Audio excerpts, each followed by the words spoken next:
Hello, I'm Deb Verhoff, and Karen Hanson will co-present with me on a research project we've been involved with for the last few years. It's a nice follow-on from what we just heard about preservation for books. Our title of our paper and our presentation is about preserving strategies for new forms of scholarship, and in this case, we're talking about new forms of scholarship as digital monographs. They are sometimes EPUB-based. Come on in, I'm sure there's seats. And they're also web-based and vary widely at that. So I'm going to present a brief background on our research project, and then Karen will share some key themes related to digital preservation that emerged from our work together. Our agenda is here on this slide. A team of publishers, librarians, and preservation specialists examined a variety of enhanced digital publications in order to identify what can be effectively preserved at scale and with existing technology. And this slide gives you an idea of the partners on the project. It's led by NYU Libraries in partnership with Clocks and Portico. And we were partnered with 5 university presses based in the States who are all currently publishing these types of enhanced publications, and they turned out to be really good collaborators on a project like this. They're already thinking a lot about workflows and file formats, and they're really more and more interested in long-term stewardship for these new types of publications that they're making. So I'm going to characterize some of the things that we saw, but in our paper we'll give more examples and details about these publications. But at large, we saw a lot of embedded content, so not only AV, but also things like databases and visualizations that were integral to the works. Some of them had nonlinear paths of engagement through the work. And then we also saw some complex interactive features. And so that might be a dependency on a third-party platform like YouTube, or it could be an API that's calling to a third-party service in the case of Google Maps. So these features present challenges that are not going to be unique for this audience. I think it's the context here where they might be a little bit different.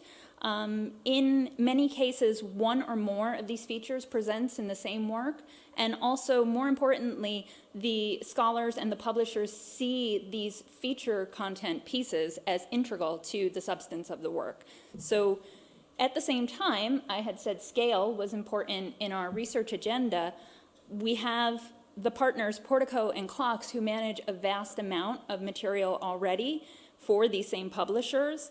And those are meant to be triggered in the event that the publication's no longer able to be accessed. They have to rely on economies of scale and replicable processes. So the combination of these different dynamic features create the challenge of having to work with multiple formats and also to keep track of relationships between these different things and sometimes no control over one of these different things. Hi, come on in. So in terms of the methodology of how we worked through this, here are some of the tools and techniques first, and I think they're all familiar to this group. We normalize export packages that were delivered by the publishers. In some cases, they were exported from platforms that they have developed. We used a variety of different web archiving tools, from locks to newer things like browser tricks. And we did create virtual machines for publications that presented as LAMP products, in a sense, and for that, we used Easy. We had an 18-month-long project. Each publication was analyzed by one or both of the preservation services, and this is about how we worked through each of the publications. First, the publishers themselves defined core intellectual components that would be needed for future audiences, and then preservation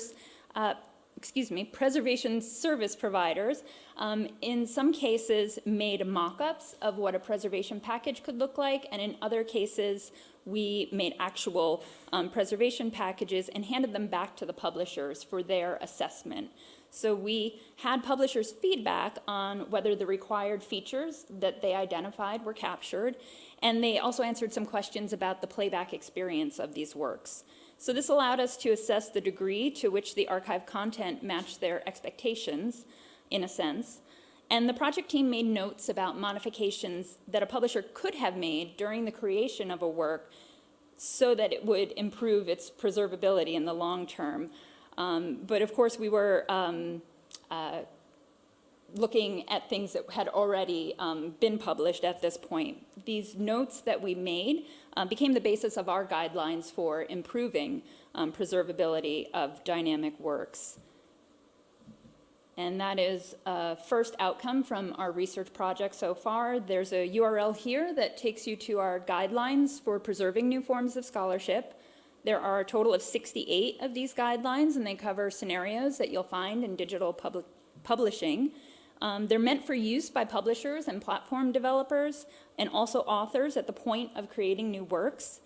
And again, they were derived from lessons learned by the project team. So we were trying to determine retroactively what might have made these things more preservable, and that's a little bit of a blind spot for us because these need to be tested. We don't have a full understanding yet of what the implications of applying these recommendations will be, either for the publisher or at a platform level. And that brings me to our next phase of our project that we've just launched this year. We have a second follow-on research grant to look at embedding preservability for new forms of scholarship. And so we have a longer period this time by design. We're going to work with publishers and platform developers while they are in the process of developing and publishing these types of dynamic works. And a critical component for us is to test those guidelines in practice. We're planning to iterate based on what we learned from these partners. We'll continue to partner with Portico and Clocks. And for this cycle, we also sought an opportunity to work more closely with platforms used for publishing, and in particular, newer ones like PubPub and Manifold. We're looking to broaden our sphere of influence to include some of those smaller publications and publishers who don't have the resources to think about preservability or incorporate this into their work. So we're hoping to reach them vis-a-vis the platform. I'm going to turn things over to Karen now, who can talk to you about key themes we observed.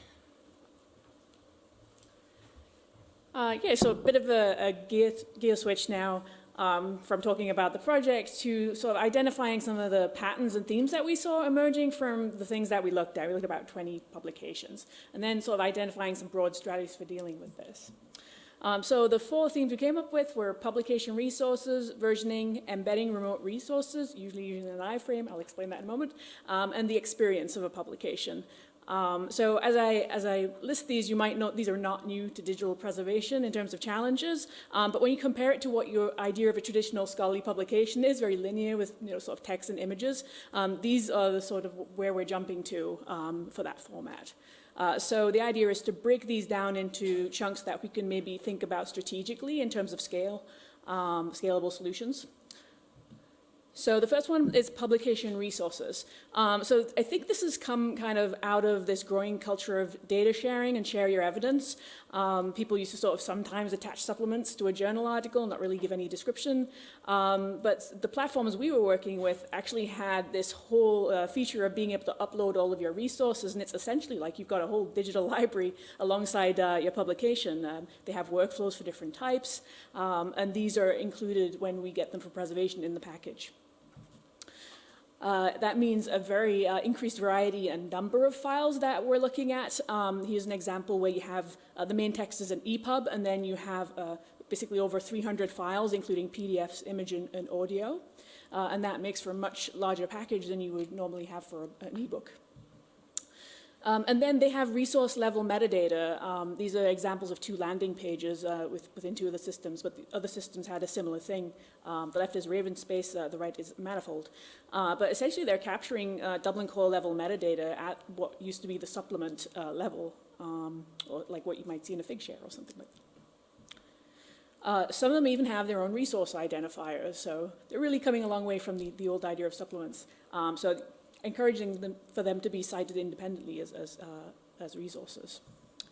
And then some of them are embedded and linked, so there's this also in this relationship with the text. So here on the left you have a landing page for an audio file with all of the text description and the transcript. And then on the right it's sort of removed from that context and you see it embedded in the flow of an EPUB. So in terms of strategies, I'm not going to name specific tools for the most part, but broadly I think what's happening is we need to manage a lot more files under the umbrella of what you think of as a traditional scholarly publication. I think we're having to rethink some of the boundaries, our ideas of boundaries of archival information packages. Traditionally, we've said that one article or one book is an AIP, but these resources are looking like first-class digital objects, and part of what we do when we give access is resolve the DOIs to something, so maybe we need to manage these separately. And that means now we're managing them as a whole, their parts and the whole simultaneously, because we need to not only have something to redirect to, but then also it appears in, these resources appear in the book, and sometimes they're not necessarily embedded in the EPUB file, but there's a link there.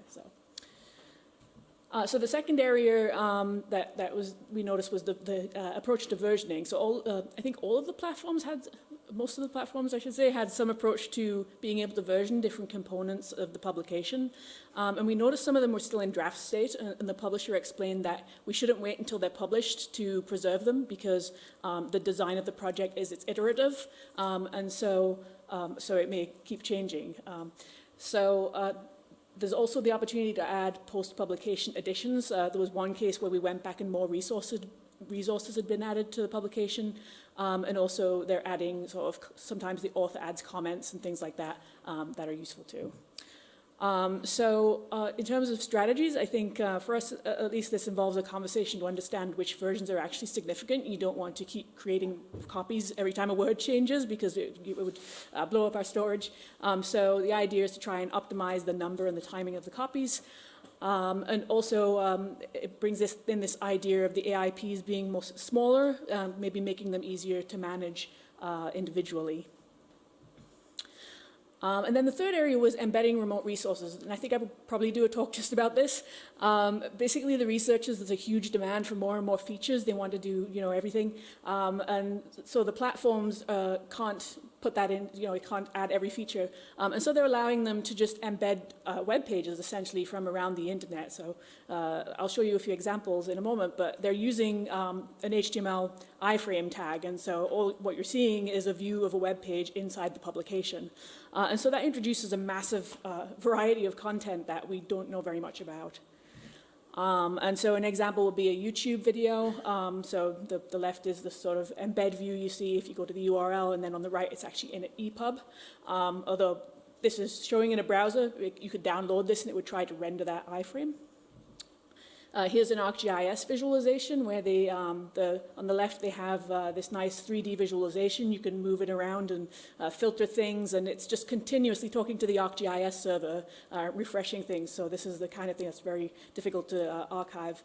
And then it's just embedded into a text. So you have this incredibly complex thing just in the text. And so in terms of strategies, this is enormous, I think, but I try to break it down a little bit.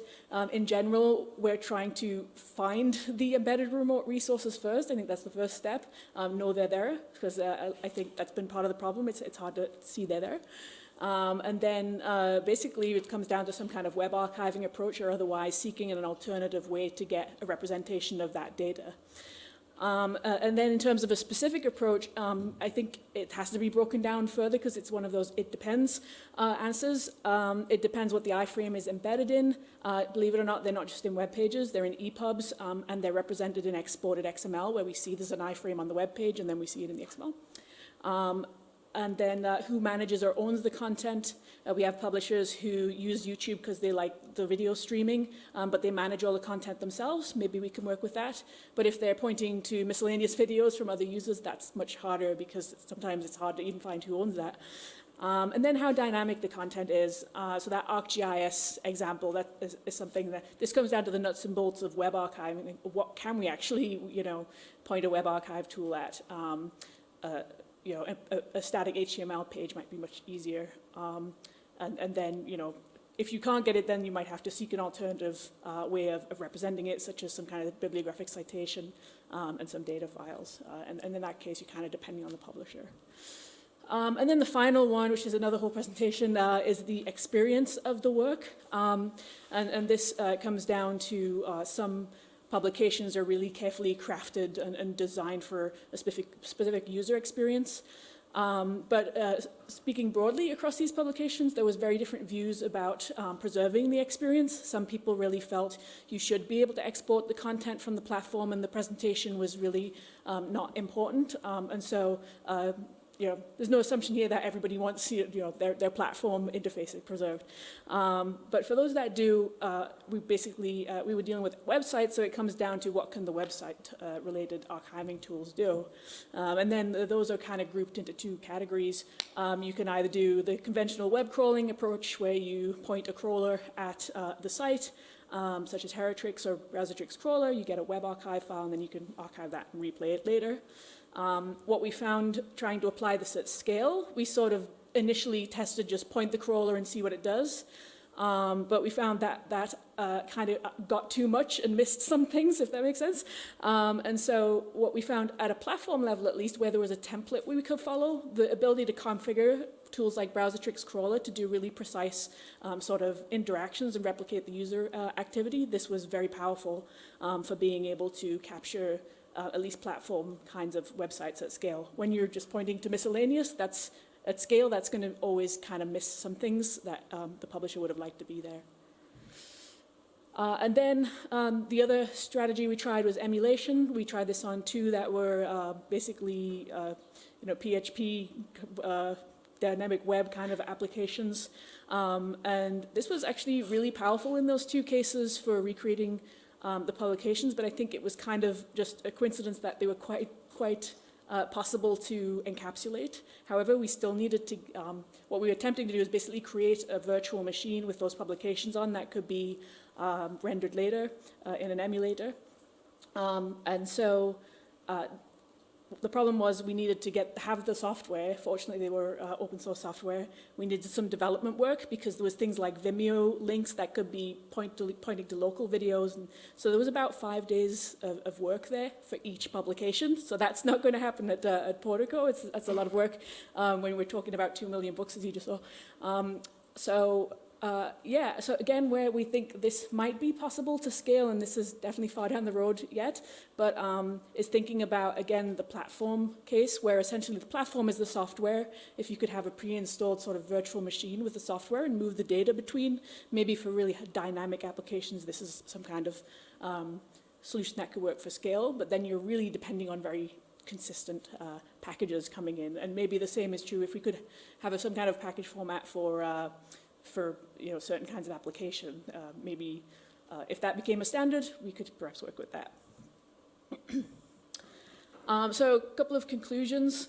I've sort of listed where I think we might be able to do things in our workflow. Eventually that will make some of this stuff a bit more scalable to handle. But that can only go so far. Really, the guidelines are the attempt to kind of bring the content to meet us where the tools are so that we can actually use the approaches we have. There's a massive need for standardization around the most common features.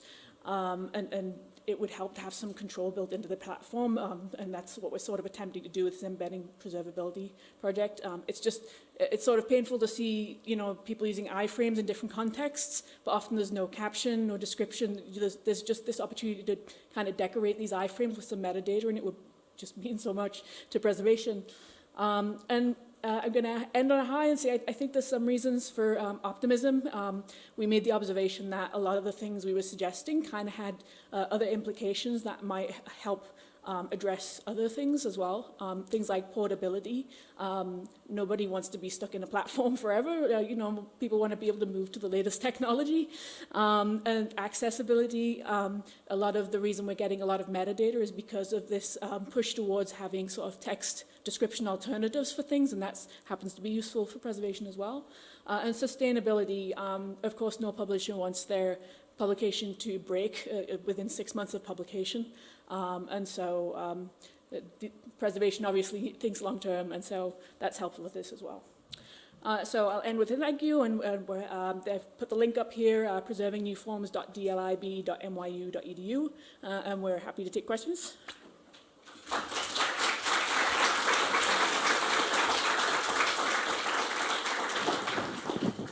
Nothing in the Slido. Nothing in the Slido. All right, I think we have about 5 minutes for questions. None in the Slido again this time. So does anyone in the room have a question for Karen and Deb? Hi. I was wondering if you could talk about the role of appraisal, because not everything that's published needs to be preserved necessarily, or is that sort of a foregone assumption for the project? Thank you.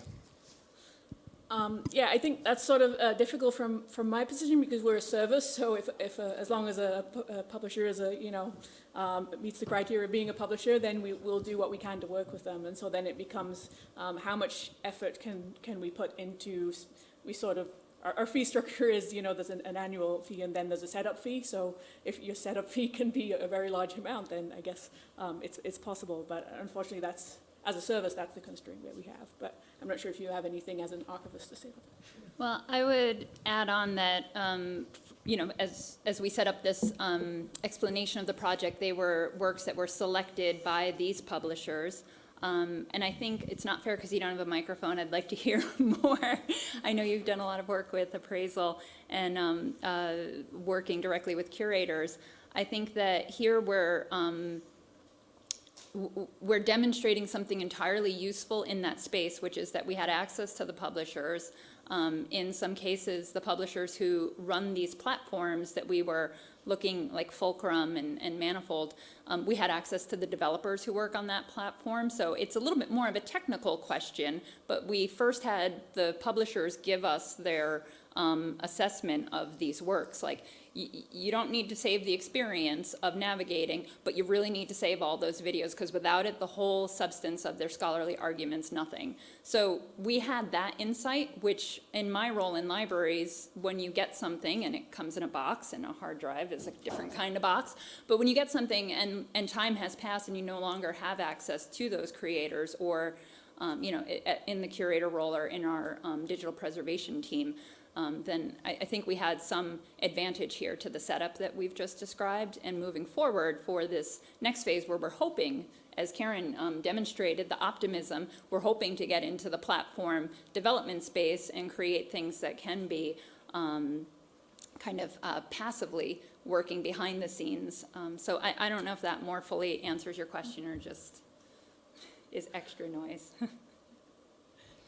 Yeah, and I should add, the purpose of these features is to expand what we can accept, I guess, in a sense. So there's always going to be a technical constraint when things are incredibly complex, where we can't do everything. We recognize that. So. George McGregor from University of Strathclyde. You actually kind of answered my intended question in answering Mad Cows. I can't remember I just know you from your Twitter handle. It's Mad Cow, isn't it?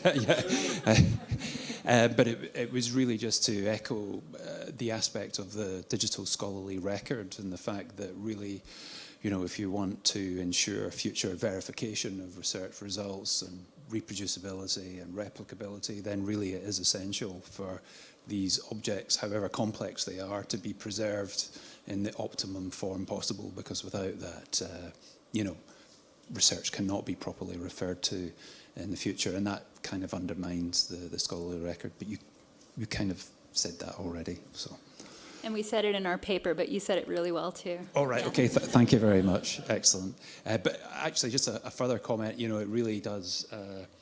It does concern people like me who run scholarly repositories, because obviously scholarly objects are just going to get much more complicated, and we're going to have to worry about all of these ancillary objects and how they're related and so on, and preserving that over time. So yeah, really fascinating paper. So thanks very much for that.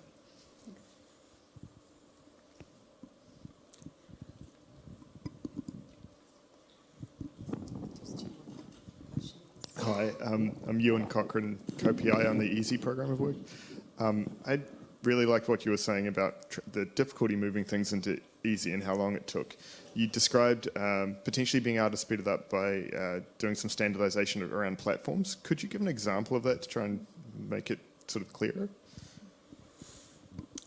So the instance I was thinking of, so we did an experiment with the Raven Space platform, which is built on Scalar, and Scalar allows you to do these really sort of complicated books. But the export for Scalar actually is intended to go to another scalar. It's sort of designed for that. So what I was envisioning is something like you have a pre-installed, Raven Space version of Scalar that is on a virtual machine, and I imagine being able to bootstrap with a script this import-export sort of dump. It's basically RDF and then the supplemental files. So I feel like there's an opportunity there to just write a very short script that bootstraps the data into the platform, and then we could sort of render all of the Scalar things, which is quite a complicated interface. And the export for that is, we found was incredible. The reason we went to emulation in the first place is the export is incredibly tailored to the Scalar platform. It's got, literally CSS in the RDF file. So, yeah. So does that answer the question? Yeah. Mm-hmm. Yeah, I'd love to explore that more. So, hi. We'll take one more question before we move on to our panel part of the session. Thank you for your presentation. I have an additional question. So when you're talking about embedding resource, so when you do preservation, do you consider the alternative format for people with print disability? Thank you. Yeah, so a lot of the publishers we worked with were very interested in that as well. One of the screenshots I show was the Fulcrum platform, where they have added transcripts and everything. So that part of our research was to make sure that we could preserve the accessibility pieces of things as well. So one of the interesting things we did was I tried to reassemble an EPUB with a video with a transcript in it, and so one of the criteria they'd listed is that you needed that transcript in there as well, and then so that was actually part of one of the things that we were testing for. Does that seem to answer the question? Or? Okay. Great, thank you. Thank you so much for your presentations. Can we get a round of applause for our 4 presenters?